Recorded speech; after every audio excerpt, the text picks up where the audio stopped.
Hi. Everybody, at the beginning of the movie, a male prison where inmates are exercising. Soon after, an alarm goes off telling all inmates to go back to their cells. One inmate blackmails Sam, a prison guard, into bringing illegal items. "I need something from you, baby. Get in yourself? Do you understand me?" He threatens to expose Sam if he doesn't obey. "You send my boy $500 with tar and coke all over that shit. And I'm trying to help you, man. What you expect? I'm a criminal, baby." Saying Sam will end up in the same prison and under his control. Feeling scared, Sam fights the inmate who gets badly hurt with a cut on his face. Later he sees a doctor to check for a head injury and gets stitches. When Tim and other guards ask what happened, Sam lies. He says the inmate had been causing problems for a while. "He's been giving me a lot of lift for a while." Sam claims he just asked the inmate to go back to his cell, but the inmate refused. Sam pushed him, and then the inmate headbutted him in self-defense. Sam hit the inmate with a nightstick to protect himself. "Well, son, your first mistake was allowing him into your space and not calling for backup then." To keep Sam safe from other inmates, they decide to move him to the tower. A few days later, Sam is on the roof of the prison when he sees something suspicious happening in the yard. He uses a telescope to get a closer look. Suddenly a fight breaks out among the inmates. Sam quickly pushes the emergency alarm. The guards rush in armed with tear gas and position themselves on the roof as the fight goes on. Tear gas is used, hitting several inmates. When the fight doesn't stop, the guards fire warning shots. This makes the inmates lie down on the ground. Then accidentally two inmates attack another inmate. The guards, fully geared up, enter the yard and start tying up the inmates one by one. Meanwhile, Sam realizes his mistake while still on the roof. Warden Mills, along with guards Ed Simmons and Tim, discusses what happened. After the issue with Daryl Johnson, we felt the best he'd be separated from the inmates. Well, he certainly can't go back in the tower. Tim supports Sam, but Warden Mills is angry. He demands to know why Sam was on the tower and decides where to send him next. "No, we need to move him out of here." Tim explains that because Sam was attacked and hurt before, they thought it was best to keep him away from the inmates. Ed suggests moving Sam to other departments like receiving or discharge, or to patrol the perimeter. Tim keeps defending Sam, questioning why he needs to be moved. They will kill him if they get a chance, and you know it. Despite objections from Ed and Tim, Warden Mills orders Sam to be sent to the women's prison and calls for a lockdown. "Let's move him to the women's prison. Those girls will be all over him, sir. That could create a whole new set of problems if he can't be trusted to not the inmates, then maybe he needs to find a different career. It's the women's prison or he will be released." We follow Sam after his transfer to the women's prison, where he stands aside to let the female inmates pass. They make enticing moves on him, with some even making suggestive gestures.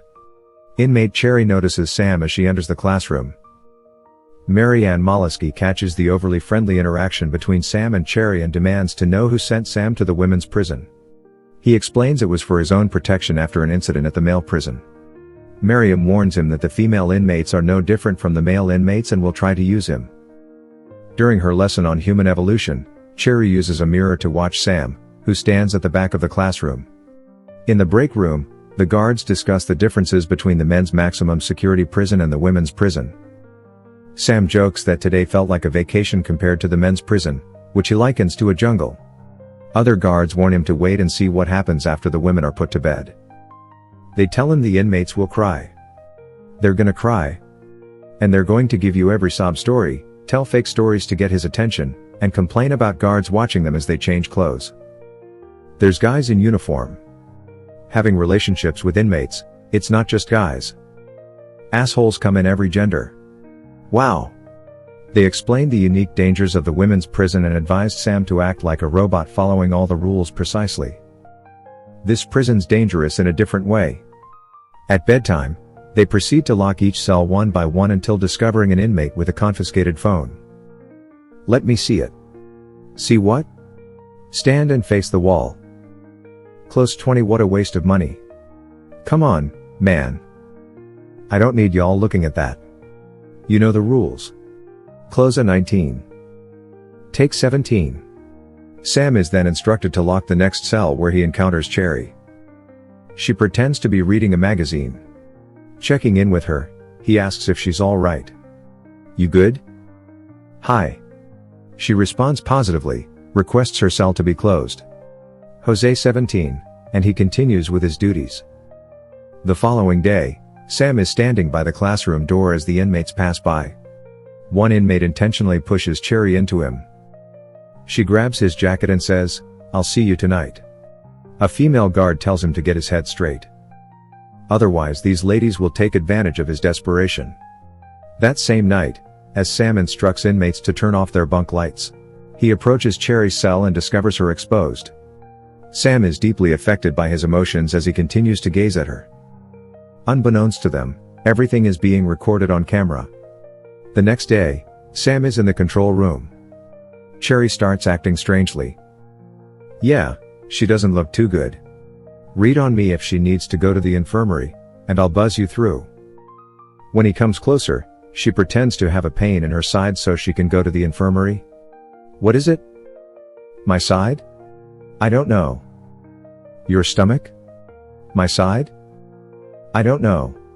I don't ask her if she can walk or if she needs a stretcher. Are you a stretcher? I can walk. But on the way, she pulls Sam under the stairwell where there are no cameras. It seems like a place where people often meet secretly. So cameras here, nobody can see us. Sam tries to resist for a moment. Yeah, baby, you want to, but gives in quickly. After that, Cherry becomes aggressive. She stabs Sam several times in the neck and then screams for help. Oh. It looks like she's trying to make it seem like Sam had attacked her and she defended herself. She crawls out of the stairwell screaming for help. As if she wants people to think she survived an attack from the guard and that she was right to defend herself. Sam's lack of experience and innocence made him an easy target for the inmates who are used to violence. Isn't this a violation of her Miranda rights? She's in prison. She doesn't have Miranda rights in here. You have a lot to learn about inmates. There's an element of trust in place between the two of you that we do not have.